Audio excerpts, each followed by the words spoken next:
Assalamualaikum warahmatullahi wabarakatuh. Selamat datang di Triponcast, Tribun Pontianak Official Podcast bersama saya Maudi Utami. Nah, kali ini kita ada program tentang berbincang komunitas yang sudah menghadirkan narasumber cantik di samping saya nih. Halo Ibu, perkenalkan namanya dong Bu, dari mana?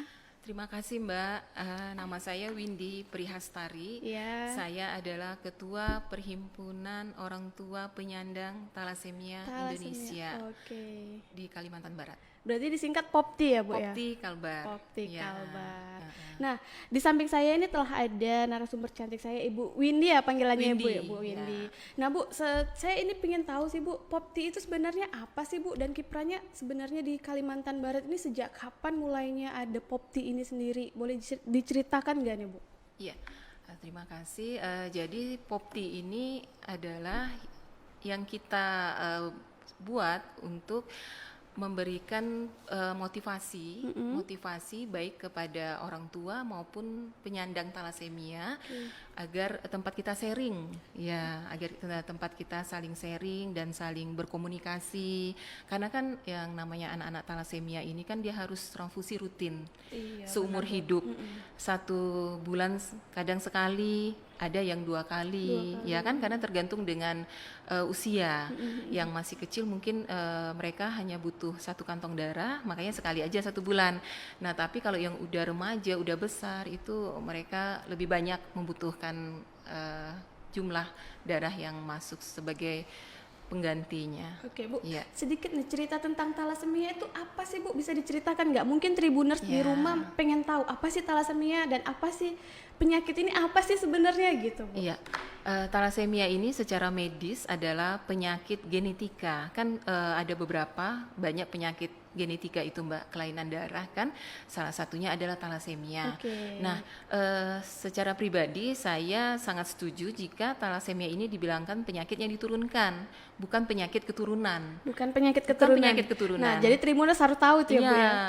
Karena penyakit ini bisa muncul ketika salah satu atau kedua orang tua penderita membawa gen thalassemia, dan pembawa gen tersebut tidak ada gejala klinis sama sekali, karena menurut penelitian 5% penduduk Indonesia adalah pembawa gen thalassemia. 5% ya Bu? 5%. Oke, itu data itu Bu? Itu data menurut penelitian dari Yayasan Thalassemia Indonesia.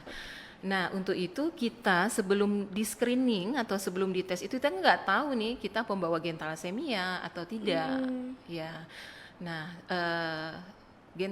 penyakit thalassemia ini mempunyai kendala hemoglobin atau HB-nya yang tidak seperti normal, karena sel darah merahnya itu tidak seperti kita, tidak normal seperti kita yang bulat-bulat gitu kan, dia ada mungkin nanti ada sih paparan secara medis ya, punya jika dibutuhkan nanti akan saya ini kan kasih bahwa dia mudah pecah. Di sekelilingnya mudah pecah. Nah, jika kita sebagai yang normal 21 hari sekali, dia lebih cepat dari itu. Makanya harus dibantu dengan transfusi darah secara rutin untuk menaikkan hemoglobin. Karena kan kita tahu sendiri hemoglobin itu sangat penting kan untuk tumbuh kembang, untuk pertumbuhan segala macam. Nah Bu, thalassemia ini sendiri punya menelan biaya yang cukup besar nih. Kalau kita lihat biayanya ya lumayan banget gitu. Itu kenapa sih bisa menelan biaya yang begitu banyak, dan di Kalbar sendiri bagaimana sih Bu? Iya, thalassemia itu memang dari obatnya ya, obat kelasi besi, obat-obatan kelasi besi itu, obat kelasi besi itu ialah ketika dia transfusi, berarti kan kelasi besi atau besinya itu sangat bertambah dan dikhawatirkan menumpuk di organ-organ tubuhnya yang lain. Nah itu yang kita khawatirkan dengan pasien thalassemia, komplikasi akibat setelah transfusi itu, penumpukan kelasi besi. Nah jadi treatment pengobatannya adalah dengan disiplin minum obat kelasi besi itu.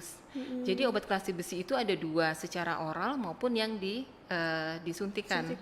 Jadi tapi yang kita jalanin di sini di Kalbar itu kebanyakan yang secara oral, obat kelasi besi itu, dan dengan dosis sesuai dengan dosis umurnya. Nah misalnya nggak sama, anak yang umur 2 tahun minum 1. Tapi anak yang umur 12 tahun 12 nanti tahun. dia udah meningkat sesuai dengan berat badannya. Badan dia, Nah, oke. untuk itulah makanya obat kalsium besi itu sangat mahal sekali.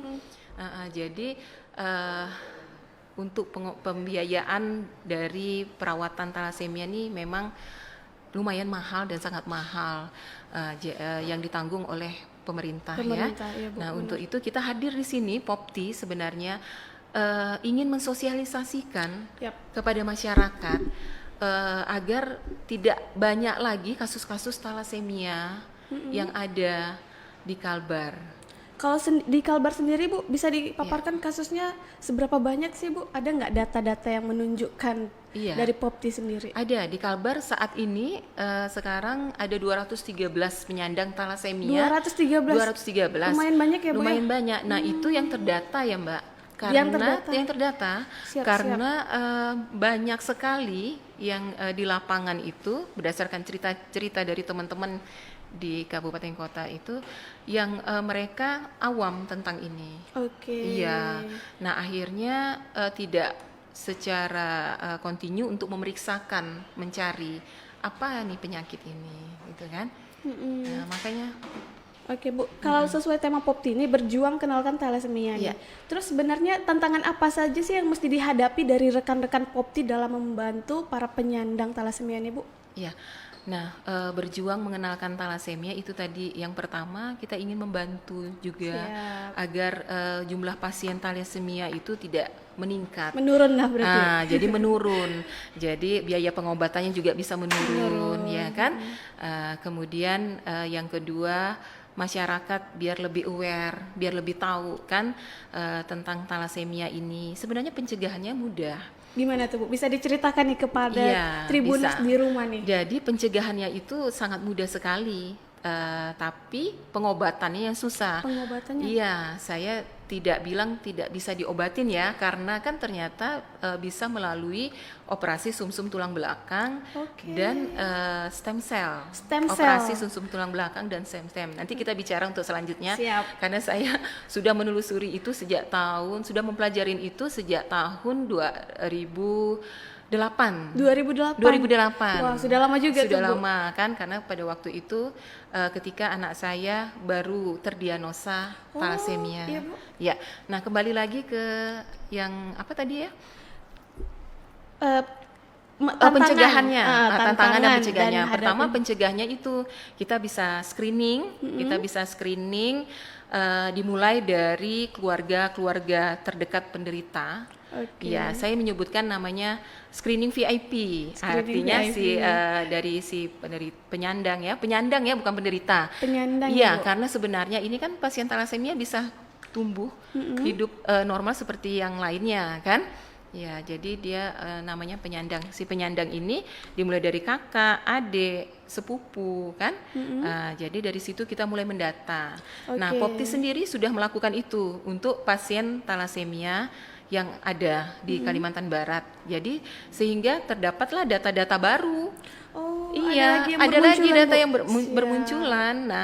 Nah, kemudian setelah di data tersebut kita juga kan bisa mempetakan bagaimana cara merawat jika ketahuan si Iya, adik atau benar, sepupu atau apa segala macam agar dia cepat ditanganin, karena ditanganin sedini mungkin sangat baik sekali untuk tumbuh kembangnya.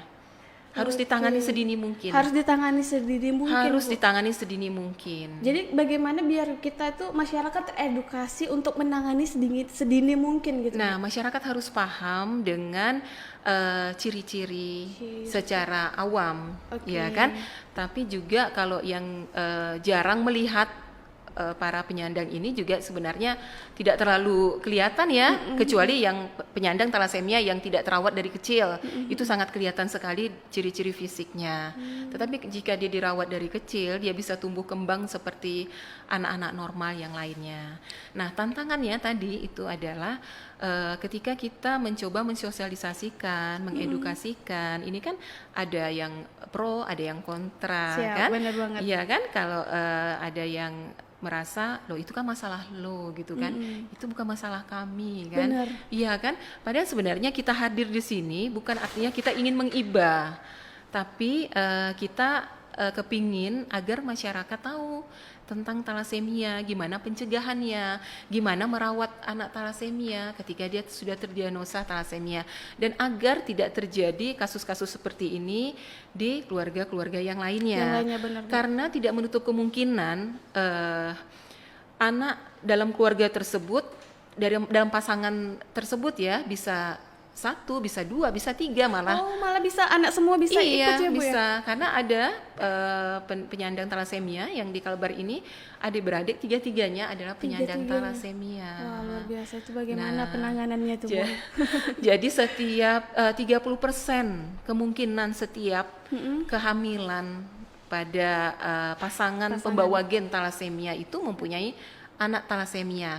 Nah, talasemia ini sendiri dibagi menjadi 3. Dibagi Talasemia menjadi 3. minor, intermediate, dan talasemia mayor. Itu apa sih Bu itu? Ya, Dibagi lagi. dibagi lagi. Nah, jadi talasemia minor itu ialah si pembawa gen talasemia ini. Nah, dia tidak bisa kelihatan secara klinis. Tidak bisa kelihatan Tidak secara bisa, umum berarti ya Bu? tidak ya? bisa. Oke. Jadi dia tidak punya dia seperti biasa kan, Siap. kecuali dia mungkin screening gitu ya. Mungkin, iya. Nah, talasemia intermediate atau talasemia intermedia itu ketika dia mengalami sakit yang berat. Nah, dia harus transfusi. Jadi tidak rutin transfusi. Siap. Ya, misalnya dia misal dia DBD atau misal dia tifus kan, kondisi tubuhnya kan menurun, hemoglobinnya menurun, akhirnya itu ada sewaktu-waktu dia harus transfusi. Harus transfusi. Harus Bu. transfusi. Tapi nggak rutin setiap bulannya Tidak, gitu kan? tidak seperti yang talasemia mayor. Oh, itu Ya. bedanya lagi. Nah, talasemia mayor ini memang harus transfusi secara rutin. Siap. Dan hemoglobinnya harus dijaga. Ketika transfusi itu dia harus mempunyai hemoglobin yang tinggi. Siap. Nah, itu makanya di perawatan anak-anak talasemia itu yang pertama ialah kita menjaga high transfusi. High transfusinya. Iya, artinya ketika dia HB-nya tinggi, dia harus sudah transfusi. Jadi dia belum mengambil dari hemoglobin dari organ-organ yang lain. Nah, yang kedua, disiplin untuk meminum obat kelasi besi itu, obat yang mengeluarkan zat besi Zat dari besi. darah. Oke. Iya. Nah, berarti Bu, talasemia ini kita sebutnya penyandang. Penyandang, bukan bukan penderita. penderita. Oke. Nah, Itu- Tribuners berarti Iya, sesuai dengan peraturan dari Peraturan. Yayasan Talasemia Indonesia. Oke. Baru tahun kemarin mereka. Oh, baru tahun kemarin baru ya, Bu? tahun kemarin, Siap. bahwa ini sebenarnya mereka ini penyandang. Penyandang. Nah, dan saya juga baru 2019 kemarin saya sebagai ketua Popti. Ketua Popti di Iya, Kalbar, di Bu? Kalbar. Di Sebelumnya sekretaris. Sekretaris, Ya, oke. karena ketua yang sebelumnya adalah dokter. Nah, dari Yayasan Popti menginginkan bahwa setiap ketua harus orang tua penyandang Penyandang. talasemia. Oke, saya juga baru tahu ini Bu. Ternyata kalau dari kita sendiri harus menyebutnya penyandang ya Bu, Penyandang, bukan penderita. bukan penderita. Karena itu kayak stigma gitu ya Bu Iya, ya. kayak pola pikir kan. Pola pikir. Jadi bisa menurunkan atau mendropkan mereka yang motivasi terkena. mereka. Padahal sebenarnya mereka bisa hidup seperti orang Normal normal yang lainnya gitu. jika perawatannya baik. Oke. Ya. Bu, kalau saya mau tanya lagi nih, Popti sendiri berdiri dari kapan sih Bu? Ya, Popti sendiri berdiri dari tahun 2007. Tahun 2007. Iya, 2007 dimulai dari 4 tempat tidur dari Rumah Sakit Sudarso. Oke. Iya, nah untuk itu kan sekarang alhamdulillah dari Rumah Sakit Sudarso sudah menyediakan pelayanan untuk talasemia yang sangat baik sekali. Awalnya itu terbentuk Popti sendiri karena apa sih Bu? Nah, awalnya dibentuk Popti itu tadi karena kita merasa ini kita rutin harus ke rumah sakit. Sebelum ke rumah sakit itu kan ada tahapan-tahapan tuh, harus cek HB anak-anaknya, terus di rumah sakit bagaimana setiap bulan harus mengalami rutinitas seperti itu. Nah, pasti dong yang namanya manusiawi ya, pasti ada naik turun ya motivasi. Benar banget, motivasinya. Nah, untuk itu kita membentuk perhimpunan ini agar bisa kita saling berkomunikasi, saling menguatkan dan saling bersinergi dengan dari sahabat-sahabat talasemia yang Talasemia, lain. siap. Ya kan, dengan adanya Popti ini, jadi kita merasa bahwa dengan kekuatan seperti ini kita menjadi kuat. Ya, Artinya dengan grouping seperti Dengan ini kita grupnya, menjadi kuat karena ternyata kan bukan kita sendiri yang mengalami ini, dan yang lain juga mengalami seperti ini. Bahkan ada yang kurang beruntung daripada kita, kan? Iya, Ya, benar, Bu. itu Berarti sih. dari awal itu yang bergabung itu udah banyak atau masih gimana sih, Iya. Bu, merintisnya? Yang kedua juga kemarin Popti ini itu tadi bertujuan agar kita bisa mensosialisasikan nih, karena kita melihat kan biayanya sangat besar sekali pemerintah Benar. mengeluarkan untuk anak-anak ini. Dengan kita mensosialisasikan, yang kita berharap jadi bisa untuk menurunlah tingkat kelahiran. Nah, dari awal itu kita memang tidak banyak. Nah, semakin ke depan, semakin berkembang, akhirnya semua orang tua penyandang talasemia, beberapa orang tua yang masuk dalam pengurusan, walaupun secara umum kita semua adalah keluarga besar Popti. Siap. Nah, Popti juga semakin ke depannya bersinergi dengan komunitas-komunitas yang ada di sini, terutama komunitas darah segar ya Mbak, karena kan anak-anak ini harus mempunyai pendonor darah tetap. Pendonor darah tetap ya, Iya, Bu, ya? makanya waktu itu kita mencanangkan satu orang anak mempunyai 11 orang pendonor darah tetap. 11 orang. 11 orang. Wah.